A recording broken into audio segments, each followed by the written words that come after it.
Là, c'est une vraie prise de guerre de récupérer Jean-Claude Blanc au PSG. Je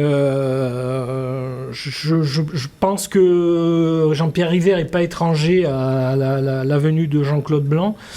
Je sais qu'il s'apprécie depuis longtemps. Il devait être en contact étroit également depuis longtemps. Et donc, il viendrait pour porter le projet Ineos Sport, c'est-à-dire les différentes disciplines maîtrisées par Ineos. Et puis, il y aurait bien sûr une passerelle avec l'OGC Nice, parce que Ineos Sport voudrait s'adosser à un gros club et un grand club de foot français, donc l'OGC Nice. Oui, Jean-Claude Blanc, il connaît le sport, mais il connaît surtout le football, avec ses plus de 10 ans passés au Paris Saint-Germain. Paris Saint-Germain, et avant le Paris Saint-Germain, c'était la Juve. La Juventus. Où il a occupé aussi le poste de président à la Juve, c'est pas rien. C'est on peut le dire, un monsieur du football. Donc aujourd'hui, l'OGC Nice s'attache vraiment à une personnalité. Alors c'est Ineos, hein, c'est pas complètement l'OGC Nice. C'est pas complètement l'OGC Nice, c'est vrai qu'il va s'attacher, comme l'a dit Philippe, à plusieurs disciplines, mais bon, c'est un monsieur du football, avant tout. Et donc je pense que l'OGC Nice va automatiquement tirer un net bénéfice de cette arrivée-là, quelles que soient ses fonctions. Voilà, il y a un monsieur qui connaît le football dorénavant dans les grandes pontes de l'OGC Nice. Thierry, quelle réputation il a, Jean-Claude Blanc, dans le milieu du football aujourd'hui ? C'est quelqu'un qui, comme vient de dire Will, connaît super bien le football, maîtrise tous les paramètres du foot et a un œil avisé sur tout ce qui est, que ce soit recrutement ou merchandising. Donc c'est pour l'OGC Nice, c'est encore une étage de plus à la fusée. Philippe, il va faire quoi exactement ? Parce que CEO Ineos Sport, c'est un mot un peu vague peut-être, mais concrètement, qu'est-ce qu'il va devoir gérer, Jean-Claude Blanc ? C'est vrai que ça paraît un peu illisible quand on met bout à bout de la voile, de la Formule 1, du cyclisme, du rugby, un club de foot.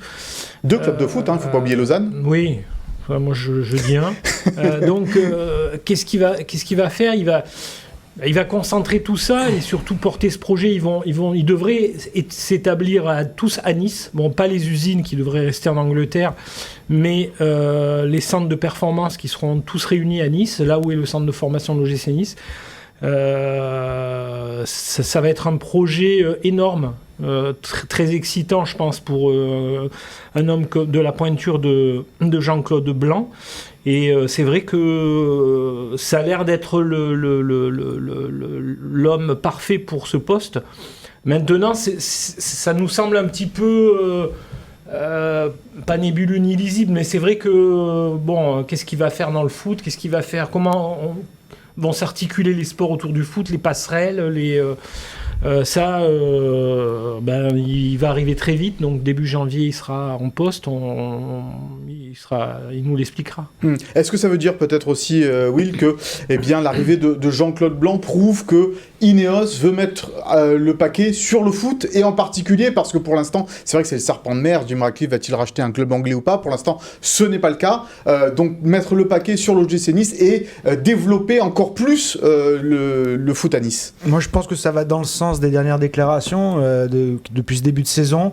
Ineos a franchi un cap, et puis même dans les discussions du centre de performance qui va être créé à côté, c'est l'étape encore en plus. Alors outre les infrastructures à Nice, on appelle des gens très compétents pour le football, et aujourd'hui le football dans Ineos c'est Lausanne, mais c'est surtout l'OGC Nice. Donc c'est des actes qui viennent un peu donner de poids aux propos, et c'est que du positif, il me semble. Alors, en tous les cas, les supporters du Paris Saint-Germain regrettent déjà le départ du directeur général actuel encore, puisque ça sera début janvier. On a pu lire sur les réseaux sociaux qu'il regrettait le départ de Jean-Claude Blanc. On vous en dira évidemment plus au fur et à mesure quand on l'aura rencontré, si on espère, quand on l'aura peut-être sur ce plateau également. Philippe, il va travailler pour ça auprès des instances de l'OGC Nice, et on espère vous en dire plus sur l'arrivée donc de Jean-Claude Blanc, le très gros coup effectué par Ineos de ce début de mercato.